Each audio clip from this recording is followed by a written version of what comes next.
Hello and welcome to the GMI Guitar and Music Institute podcast, episode number 48. My name is Ged Brockie and today I'll be talking to David Culbert, who's from the Scottish arm of the Help Musicians organisation. It's a charity and it does exactly what it says on the tin. It helps musicians who are in financial need and also who may be needing help in other areas, for example mental health. And they really have come to the fore and have been needed more than ever due to the pandemic that swept across the world.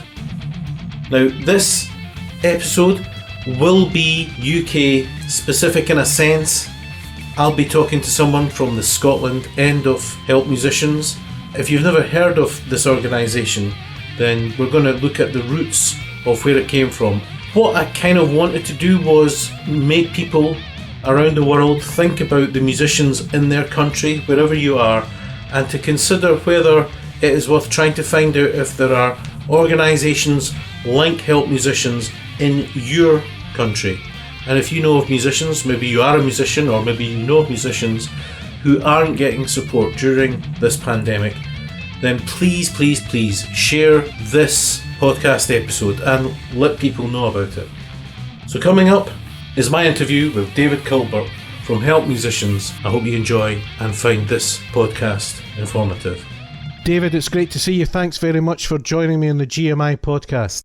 Thanks for having us, Jed. So, here we are at, hopefully, the fag end of the pandemic. And one of the reasons that I'm talking to you today is, well, basically I didn't get in from the British government.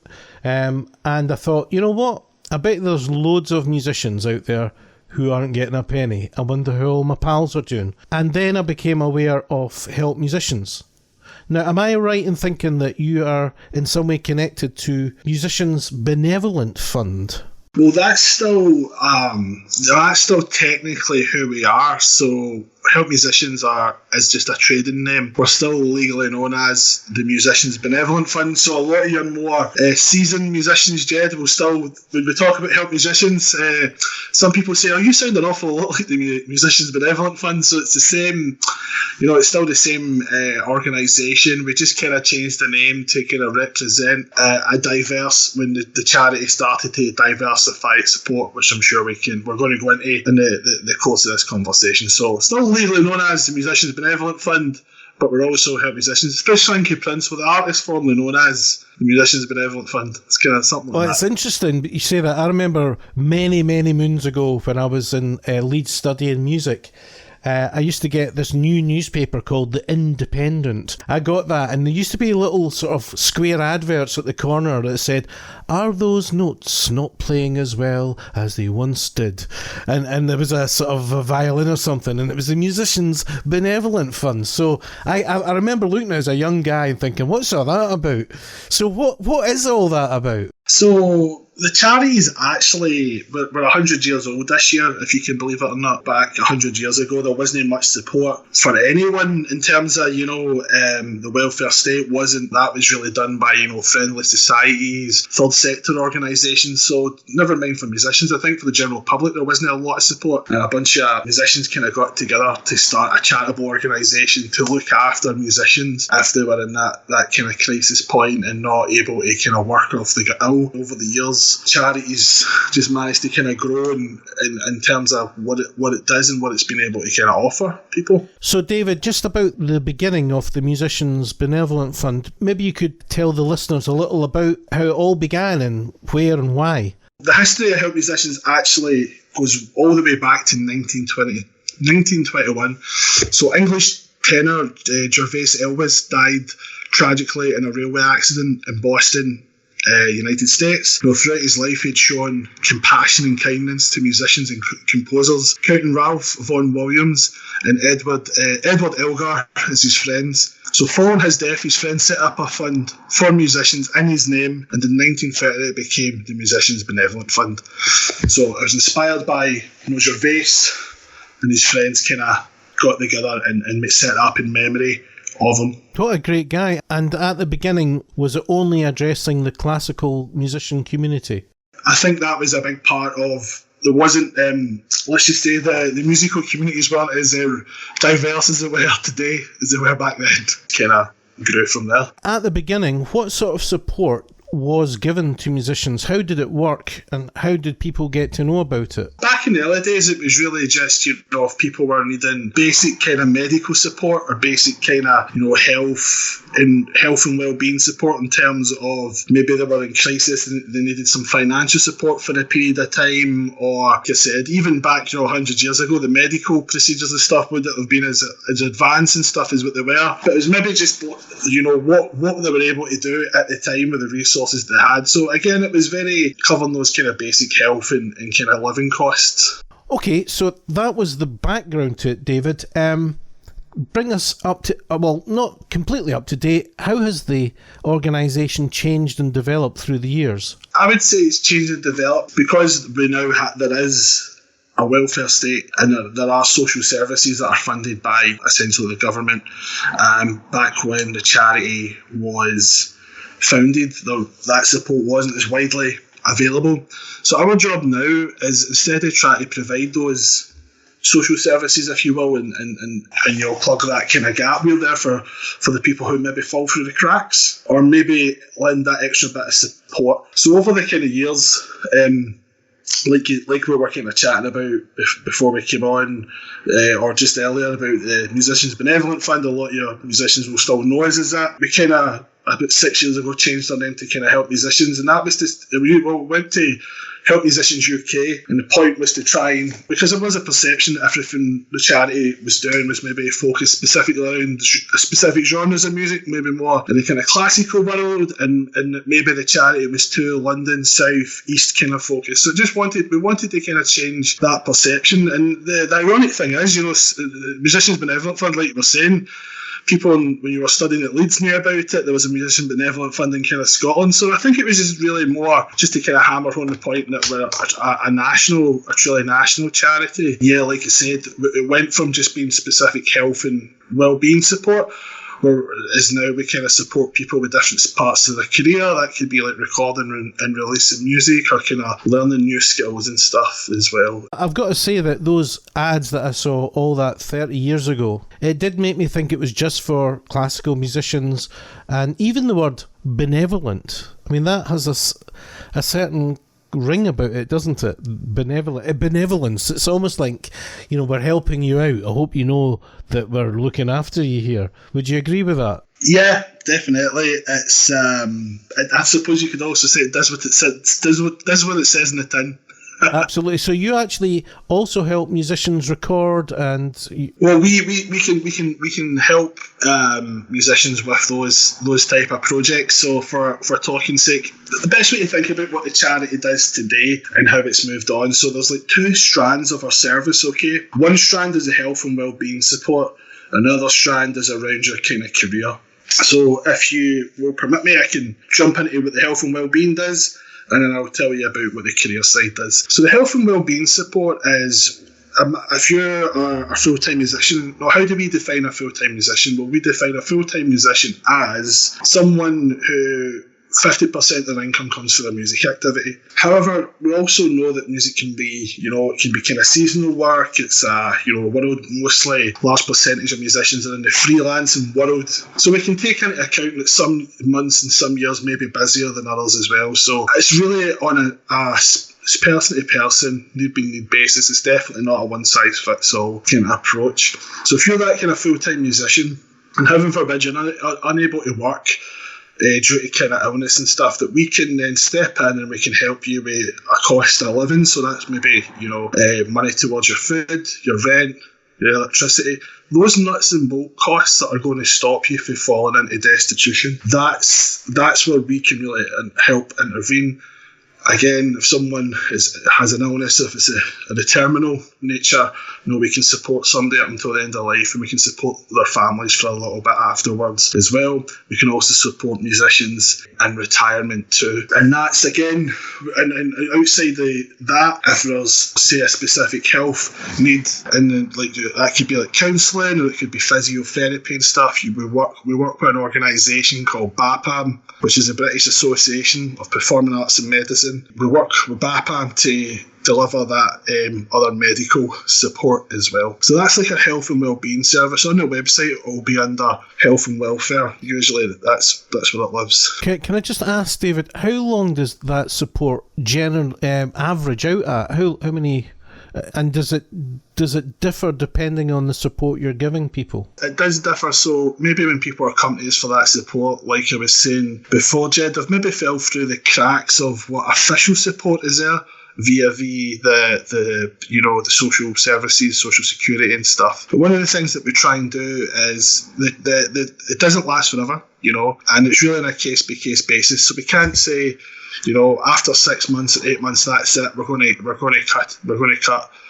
cut this kind of support. It really depends on where the person is and where the situation, what the person's situation is. Usually, though, with the type of support that we're kind of offering, as our support and stuff's kicking in, what will be kind of happening in the background is that person will be getting plugged into all the other official support that's there. So just making sure that they're getting the benefits and stuff that they need. And then by the time we do kind of draw back that support, the person's in a better position to be okay as well. So I'm just thinking that the way you're talking about this, and I'm trying to phrase this in the correct way. Are you saying that you step in where maybe people haven't really looked after their own lives? Well, I wouldn't say their own lives like that. I think a lot of things, it could be circumstances, it could be mental health issues, it could be trauma points, and it could just be an illness that strikes somebody out the blue, and they're needing that kind of support right away and stuff. So I wouldn't. I get what you're trying to say, but I wouldn't frame it as that as such. How many people are you helping every year then, David? And saying just in Scotland, for example. An interesting point is I'm not able to give like full blown numbers and stuff just due to data protection and stuff. But we do help a lot of people in kind of Scotland. It's definitely in the hundreds of people we support in Scotland as well. So that means in the UK wide, we're talking about thousands of people. Yeah, there will be. That is amazing. So that doesn't come cheap. Who are the main people that are contributing? Does the Scottish government or the British government support? No, so we're 100% independent. We don't take money from the government, and we don't take money from the industry. And there's a few reasons for that. It means we can be independent. We're not following a government agenda. We're not dictated to by other organisations or entities, policies and agendas. Our main focus is the well-being of musicians in a world where musicians are able to kind of thrive. How it's been funded over the years is that people have, out the kindness of their heart, left us estates and left us money. That's how the majority is. The charity has been kind of funded. Due to the kind of stuff that's been going on with kind of COVID, a lot of music companies and different, like your Amazons and your Spotifys and the record industry, and has been really generous with their support as well and helping us with that too. So I'm glad you brought up COVID, because that's one area that I specifically want to look at, David. This pandemic, as I flagged up earlier, I know plenty of musicians who haven't had a penny. It's almost as if the rules have been made up in such a way to ensure that happens, but that's maybe just my take on it. Not that I'm bitter or anything.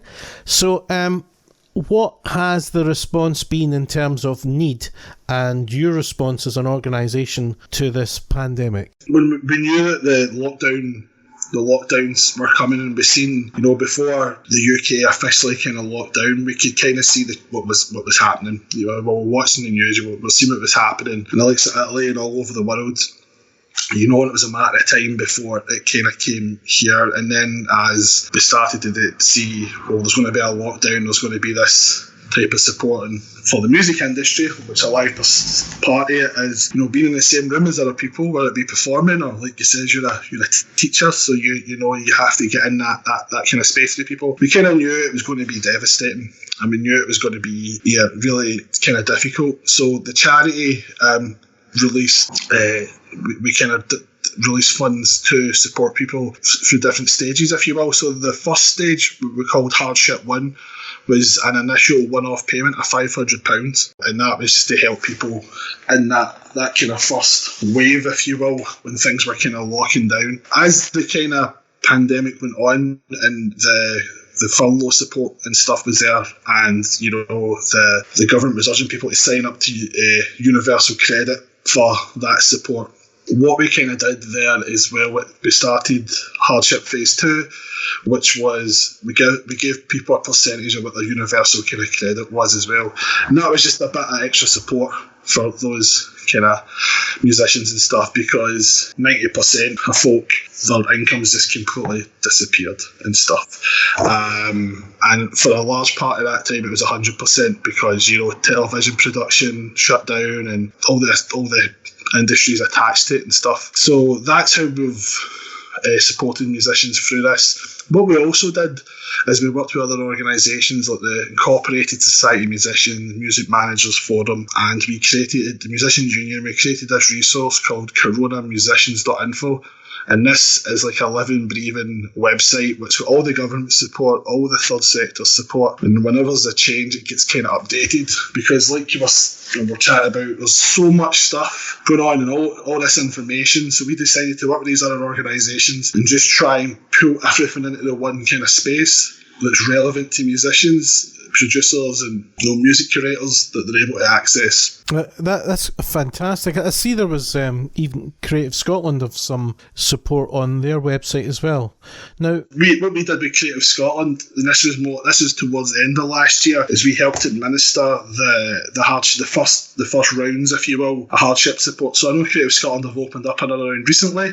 We're not supporting them with that, but we did that initial first a wave of applicants and stuff, because we worked in partnership with them, and that was a great bit of support for folk, just before Christmas as well, to get that extra bit of support as well. Seeing that the demand I'm assuming would be so great, did you have to almost kind of keep it under wraps, so they didn't get too many applications? Not at all. We had the resources and we had the infrastructure where we were able to deliver it on to the numbers that we did. And because of the work that we were doing, that we got a lot of support for the wider industry, topping up the funds and topping up the hardship fund as well for us. So that was great. And by the way, I should say as well that all the money that we raise in our fundraising activity goes straight on our frontline services as well, and to the support they offer. It doesn't cover like staff costs or anything like that. So no, we were very vocal about it. The industry was very vocal about helping us get that kind of word out. Yeah, so we weren't shy about shouting about it as well. Now, this podcast, more than 50% of the listenership is in America. And I just wondered, the people over there will be listening to this and thinking, oh, all right, if you live in Scotland and the UK, you're sorted. Do you know of any other overseas organisations like this in other countries?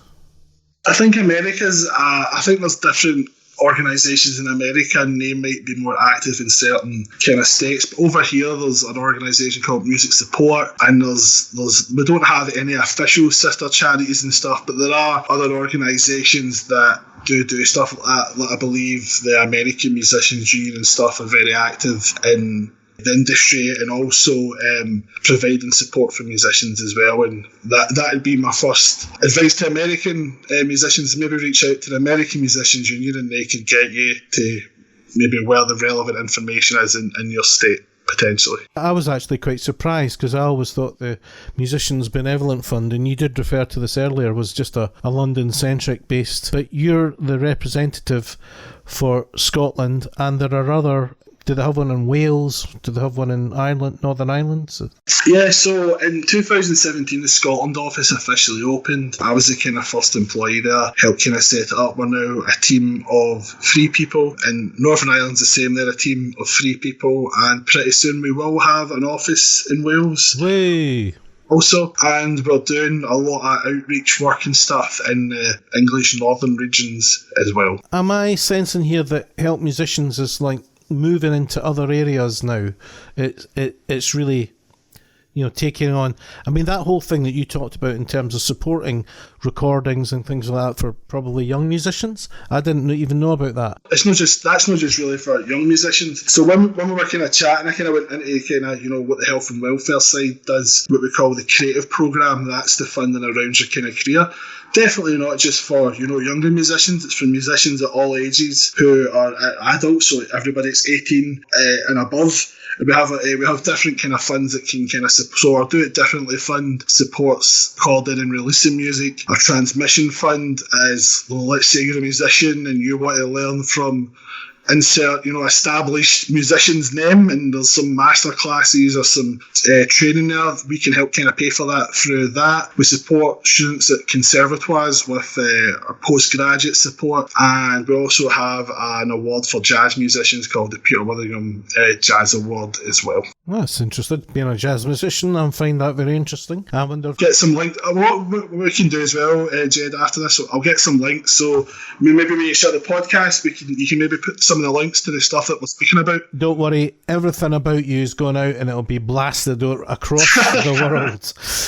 Everything, because it's just a fantastic organisation. I think what you're doing is amazing.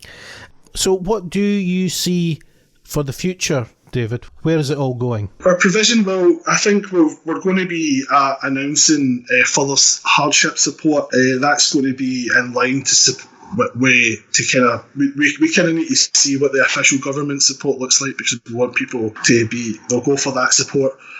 Also, so we're in the process of developing what the next stage of hardship kind of looks like, and just like we did last year, we're actually increasing the career funding as well. So there's going to be additional rounds.